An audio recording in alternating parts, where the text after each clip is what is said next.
apa jalannya juga setelah Pulau Penanggulangan sampai dengan di ujung Jalan Gatot Subroto, Simpang Kuningan. Jadi kami akan menata Rasuna Said ini. Tentunya tujuannya adalah untuk meningkatkan keindahan kota, keselamatan, kenyamanan pengguna jalan, dan membangun cipta kawasan bisnis yang ramai. Kemudian juga kami akan berusaha mengurangi kemacetan lalu lintas di Jalan Rasuna Said, dan juga untuk meningkatkan aksesibilitas pejalan kaki yang aman, nyaman, dan inklusif, serta untuk mendukung kemudahan akses bagi pengguna angkutan kota baik LRT dan BRT. Dan juga tentunya untuk mendukung Jakarta menjadi kota global. Untuk melakukan ini semua, kami pertama akan dilakukan yang banyak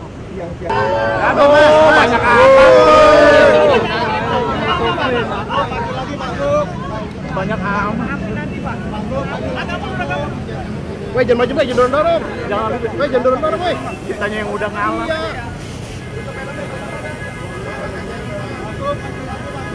Bang, nyerang kanan, Bang.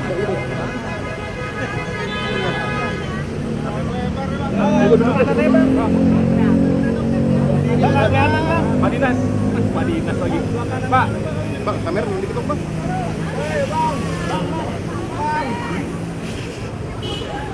Saya kan kata apa ini, Bang?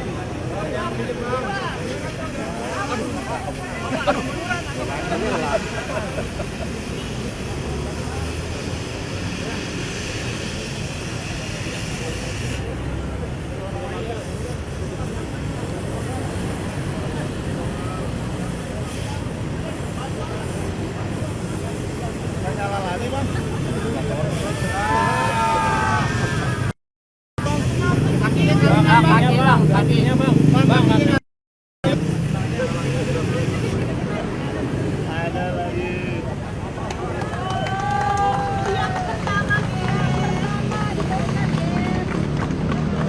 Bang, paling kanan ya, Bang, paling kanan. Di ujung. Nah, ikut lagi, Bang. Gua kalau buka tukang les nih, Bang. Banyak banget.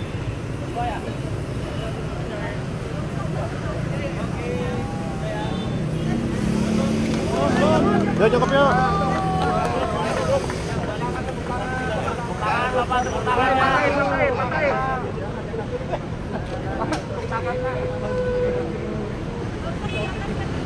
Yuk, dorsap yuk.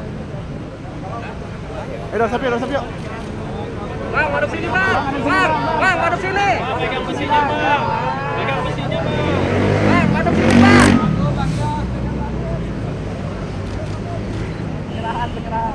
Pak, pegang besinya, Pak. Tahan. Bang. Minggir, geser, Bang.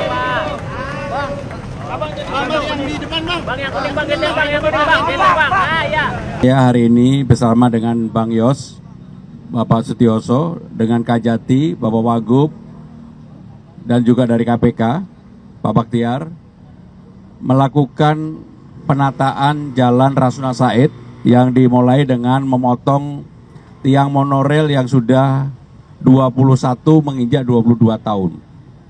Tentunya untuk melakukan ini prosesnya panjang, dan secara khusus saya berterima kasih kepada Kajati DKI Jakarta yang telah memberikan support sepenuhnya untuk melakukan penataan Jalan Rasuna Said ini, dan juga KPK. Karena pada waktu itu secara khusus saya juga melaporkan kepada KPK supaya tidak ada permasalahan di kemudian hari. Saudara-saudara sekalian, untuk biaya pembongkarannya sendiri sebenarnya 254 juta. Kemudian untuk penataan secara keseluruhan, nanti ada jalan, ada selokan, ada taman, kemudian ada pedestrian, diperkirakan 102 miliar rupiah. Sehingga sekaligus saya ingin meluruskan bahwa yang 100 miliar itu bukan motongnya hanya 254 juta rupiah. Ada 109 tiang monorail sampai dengan ujung Jalan Rasuna Said, semuanya akan ditata rapi, dan saya meyakini ini akan membuat Jalan Rasuna Said menjadi jalan yang semakin baik dan mudah-mudahan kemacetan juga akan berkurang. Dan secara khusus saya juga ingin berterima kasih kepada Bang Yos. Terus terang pemancangan ini di era Bang Yos, tetapi beliau sangat terganggu tidak terselesaikannya kegiatan ini. Bukan Bang Yos tidak mau menyelesaikan, karena memang Bang Yos sudah berakhir tugasnya, tidak dilanjutkan, berganti kebijakan. Kemudian saya karena ini sudah idle, dengan support dari Kajati dan KPK kita selesaikan, dan hari ini mudah-mudahan ini menjadi penanda bahwa Jakarta memang sedang menata diri untuk memperbaiki fasilitas publik yang dimiliki oleh Jakarta. Itu yang ingin kami sampaikan. Kalau Bang Yos ada yang mau disampaikan? Ya. Assalamualaikum warahmatullahi wabarakatuh. Teman-teman media, ya, jujur saja hari ini hati saya itu lega sekali gitu ya, dengan adanya kepastian yang dicanangkan ya oleh Pak Gubernur Pramono pada pagi hari ini gitu. Jadi cerita singkatnya begini ya. Pada tahun 2003 saya mulai memikirkan bagaimana menanggulangi kemacetan Jakarta.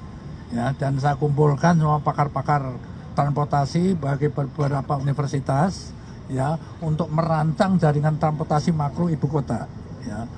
Nah, saat proses ini dilakukan, yang makan waktu berbulan-bulan tentunya karena dilakukan survei segala macam, saya studi banding ke beberapa negara, ya, di antaranya, dan saya berhenti lama di ibu kota Kolombia, ya, karena situasinya sama dengan di Jakarta. Jadi akhirnya saya putuskan jaringan transportasi ibu kota itu terdiri dari 4 moda, ya. Moda yang paling besar ada MRT bawah tanah, ya. Terus ada monorail di atas, ada busway 15 koridor di bawah, dan ada alternatif namanya waterway. Dan ini dirancang secara terintegrasi.